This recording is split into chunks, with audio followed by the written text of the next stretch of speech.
Sentire Media. Hello everyone, you're listening to A History of Italy.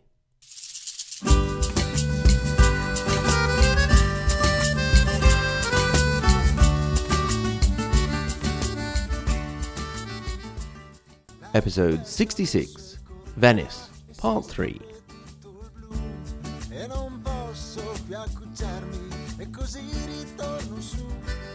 I'd like to start this episode by answering a couple of questions from a listener that will help us focus on an aspect of the whole Venice digression.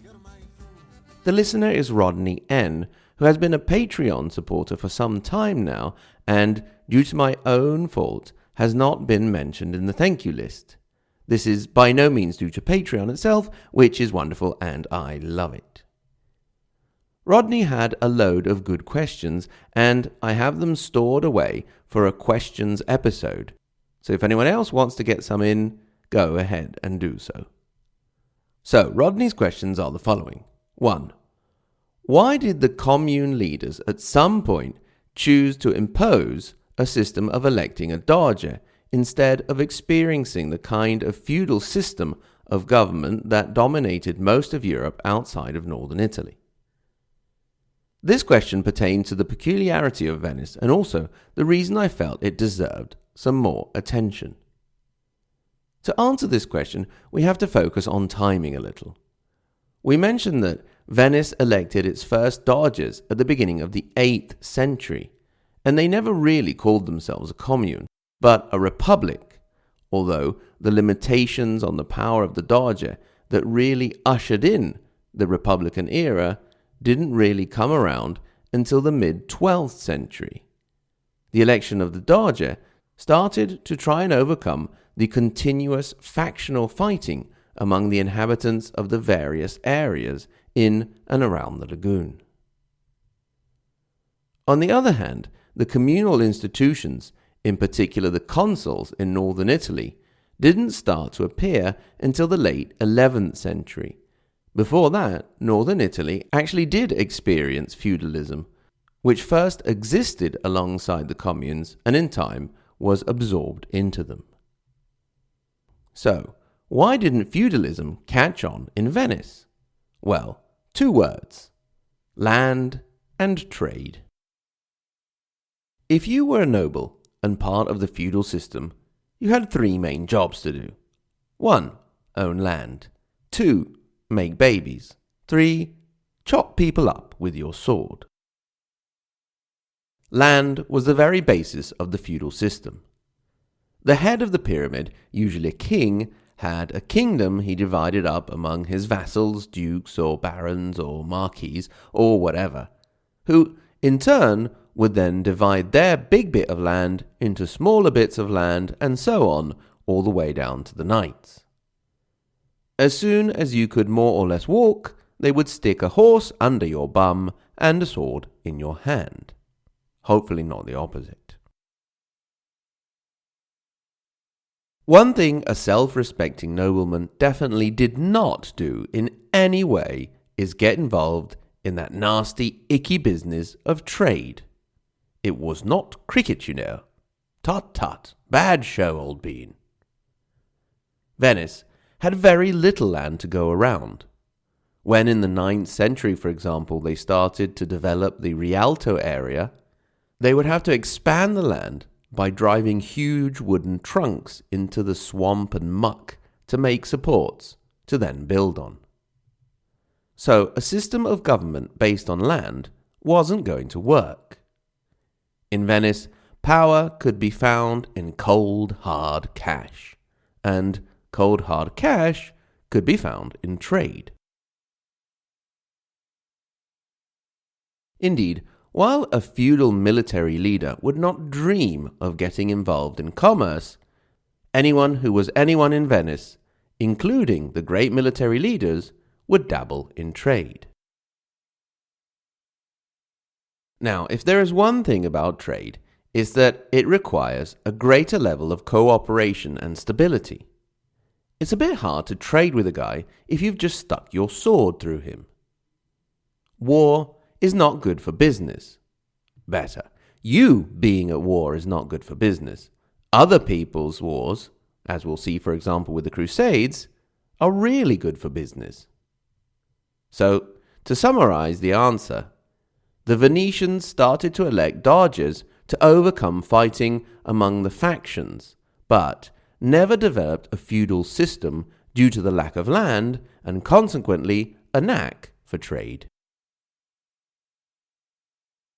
The other question is, why in Venice did the system of limited democracy not lead over time to steady, gradual expansion of who may cast votes, as happened, albeit centuries later, in the UK, British colonies and, I think, the Netherlands? My sense is that the rule of the Doges became over time less and less responsive to the wishes of the electorate and, or, to those of the general public, which I know was a much larger group than those with the right to vote. Well, if there is one thing about power, it's, once you have it, you'll probably want to hold on to it. We mustn't imagine Venice as an illuminated, liberal, modern democracy. It was basically an oligarchy, with a council that could, in a certain sense, limit the power of the Doge, but still with a system of power in the hands of the few. Rodney's correct in saying that, in time, the system of power grew distant from the people. For example, an early form of assembly, the arengo, would be convened to elect a Doge and make crucial decisions, such as going to war.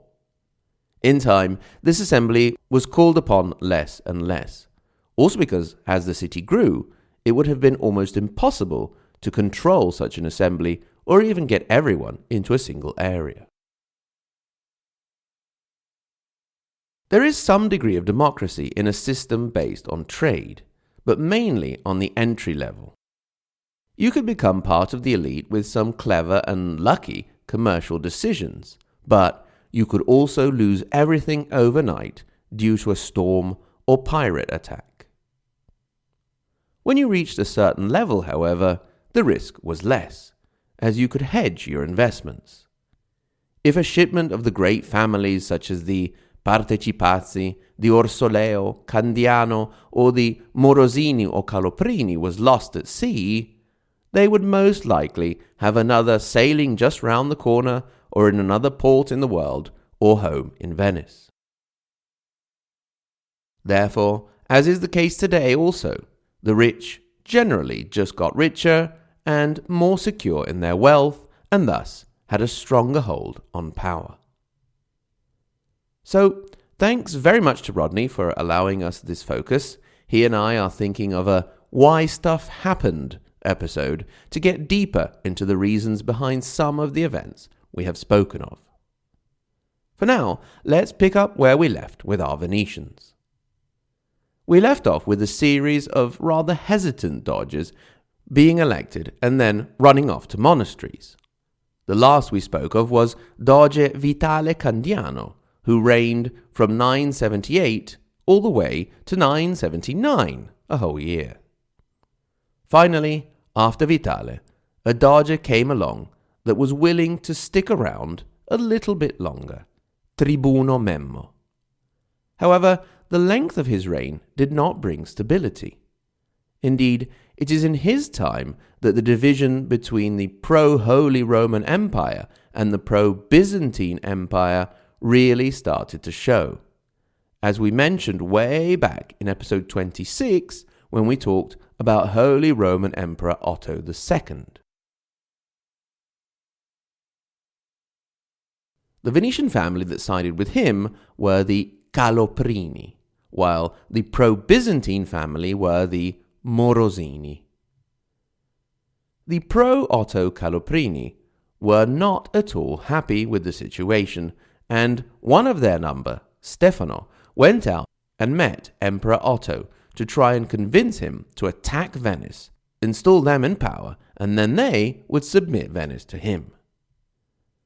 When the Venetians found out about this, they were less than pleased. They attacked the Caloprini houses and took their families as hostages.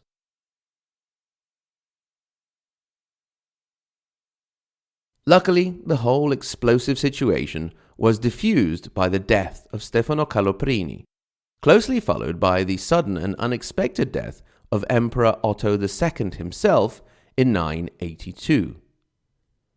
This left an internal family feud between his mother, Adelaide of Italy, who continued to push for an attack on Venice, and his Byzantine widow, Theophany, who was opposed. The mother-in-law did not get her way, but she did manage to secure an amnesty for the Caloprini family so that they could return to Venice.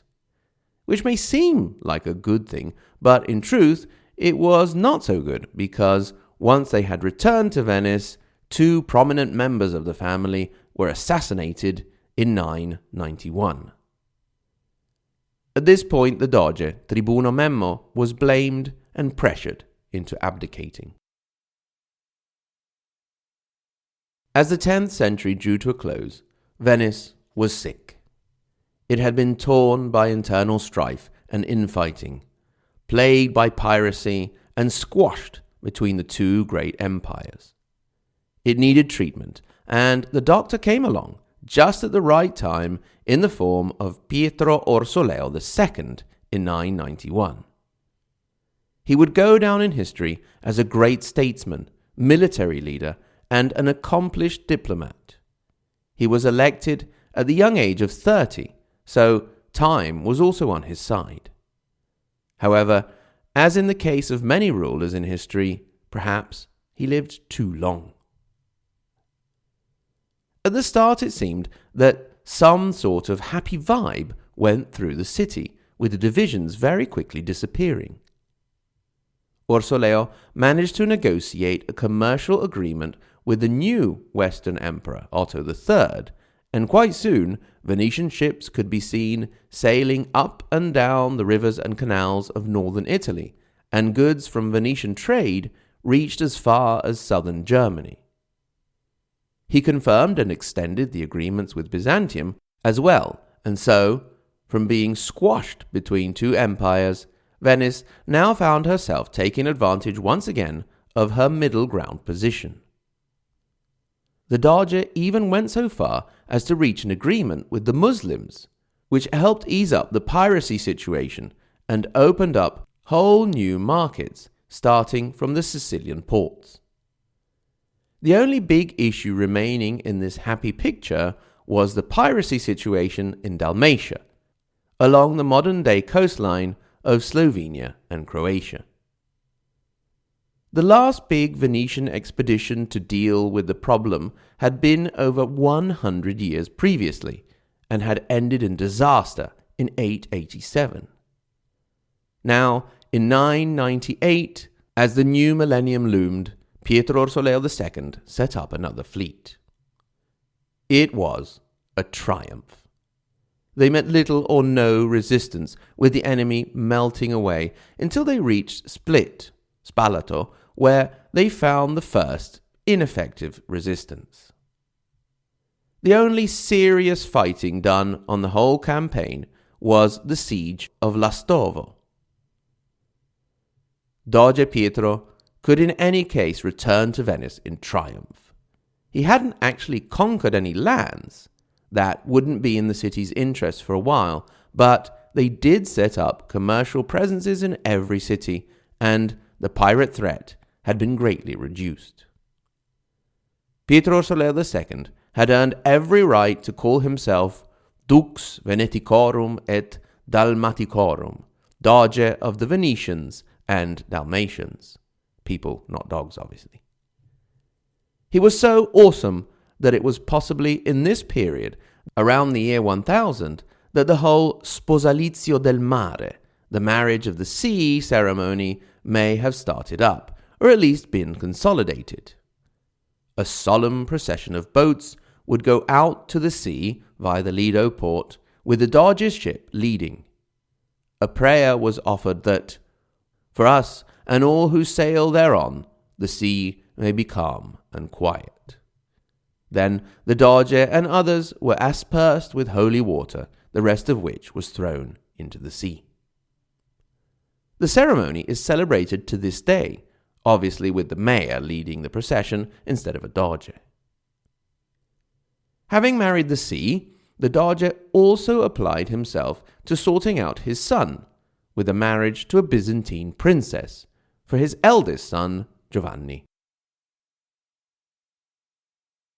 Things went from good to better when, after the death of Otto III, Orsoleo decided to side with his successor, Henry II, against Arduin of Ivrea and his attempt to claim the throne of the Kingdom of Italy. Venice was rewarded for the show of loyalty with a confirmation of all the trading rights, all the while keeping Byzantium happy. So, Pietro II Orsoleo had sorted things out with the Holy Roman Empire, with the Byzantine Empire, with the Muslims, with the Dalmatian pirates, and had sorted out the factions in the city, as well as setting things up for his son. What could possibly go wrong?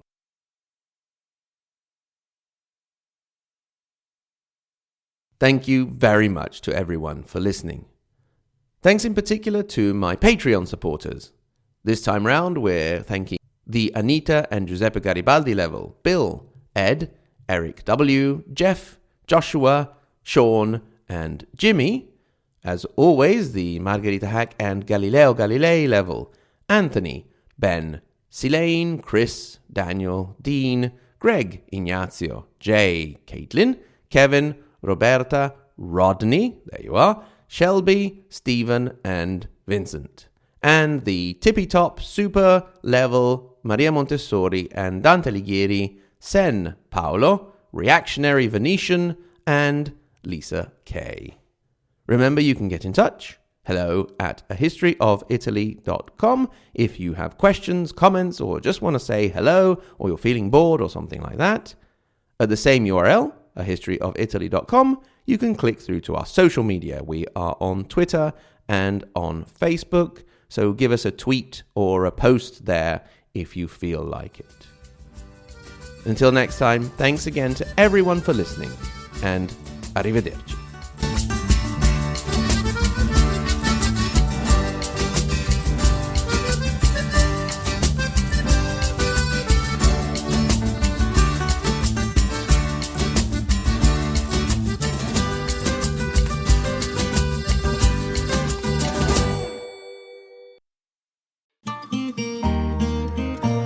Sentire Media. Hey, podcast producers and show hosts. Do you want to join a podcast network that celebrates all things Italian? At Sentire Media, we understand the allure of Italy and its unique culture. Our devoted team of hosts and producers are all driven by their shared passion for Italy. And we work tirelessly to create the best lifestyle podcasts and content that will whisk you away to the very heart of Italy. With us, you can savor the mouth-watering flavors, get lost in the stories from the past, break down the cultural barriers, and truly immerse yourself in the vibrant traditions of this intoxicating country. If you have a great podcast idea or are already in production and would like to join Sentire Media, head over to sentiremedia.com, that's SENTIRE media.com, and find out how to submit your show.